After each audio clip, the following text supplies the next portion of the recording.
There are many gameplay features out there that have been debunked and yet are still believed by many to be true. I have compiled a list of 15 myths many people still believe.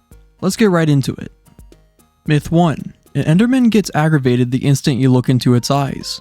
The player has a very small window to look at the Enderman's eyes and not get it aggravated.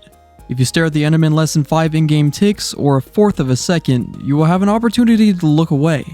Any longer than that, and the mob will get offended and try to jump you. Myth 2. The far lands were the end of the world generation.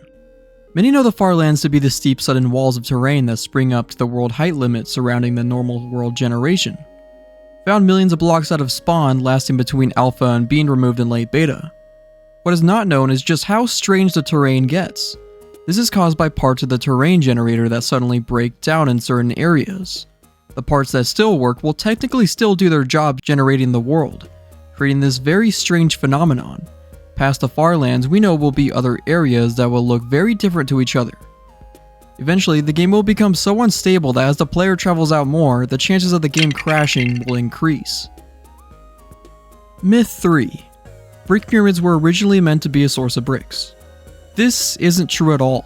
They were in a few versions of the Infinite World Generation development stage and had the purpose to test structure generation. Another misconception I'll mention here is that brick pyramids would spawn randomly around the world as a rare encounter. The pyramids would only ever spawn southeast, exactly 500 blocks from spawn, and nowhere else. Myth 4. Java Edition 1.0.0 was the very first public release of Minecraft. 1.0.0 was actually the first official release, but it was not the very first release for the public to download and play. Minecraft has been playable since May 2009, 2 years before 1.0.0. In 2009, Notch allowed players to play the new in-dev version for a price of €5, which is roughly around $7 at the time. Myth 5. The Minecraft launcher has every version of Minecraft on it. There are dozens of Minecraft versions that can't be found on the launcher for others to play. Fortunately, many of these can be played using a third-party launcher, which has many more versions to explore. Even though most of the versions can be played, there are still some that are lost and cannot be played even today. Myth 6. Herobrine existed. Herobrine never existed. It would be created by a user on an old 4chan post. The earliest date that he is ever mentioned was on August 31st, 2010. The post would turn out to be false, but this legend still lives on. Built a tunnel down here somewhere. Okay, let's use a diamond. Myth 7. Water cannot exist in the Nether. Water can exist in the Nether, but it is not possible unless using cheats. Water can be summoned using set block and fill commands. It just won't exist if a water bucket or melting ice is used in this dimension. Myth 8. Sugarcane grows much faster on sand than on dirt. This myth is not as widely believed today. I have no idea where this originated from, but it could have been from players witnessing sugarcane growth on a sand block at a much quicker rate by chance. Sugarcane grows at the same rate on either block. Myth 9. Ore blocks drop more experience if mined with a fortune pickaxe. The fortune pickaxe does not increase experience earned, but it does increase the number of items earned. Myth 10. The Nether is 8 times smaller than the overworld. The Nether is just about the same size as the overworld, at least that's the case for Java.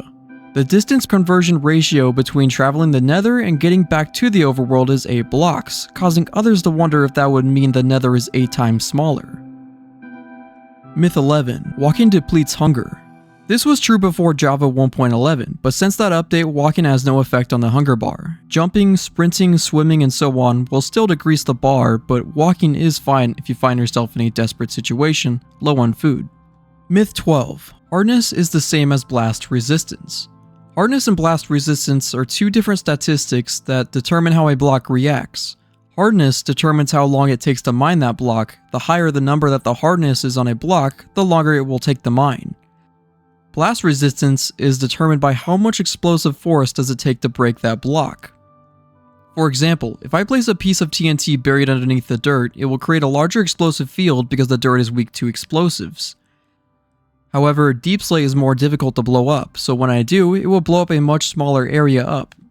In addition, just because a block has a strong hardness value doesn't mean that it will have a strong blast resistant value. Myth 13. Mobs can summon the Warden by causing vibrations to trigger Skulk Shriekers. The only entity that can activate the Skulk sensors is the player. However, once the Warden is summoned, it will attack any player or mob that does make vibrations by just doing about anything. Myth 14. Rana existed at the same time as Steve, Black Steve, and Beast Boy. Rana was the first out of the 4 out-of-place 3D models to appear in the early development of Minecraft. She was removed in the update that the other Steve model variants would be added. Myth 15. Glow squids were originally meant to hypnotize players that got too close. This myth comes from the mob vote video in which the glowing squid does seem to be able to hypnotize. It was never meant to do this, but instead was intended to be a joke. With that last mention, we'll conclude the myths that are believed to be real, even to this day. I hope you enjoyed the video. If you did, I would appreciate you liking, commenting, and/or subscribing, as they would really help me out. With that said, thank you for watching and have a good one.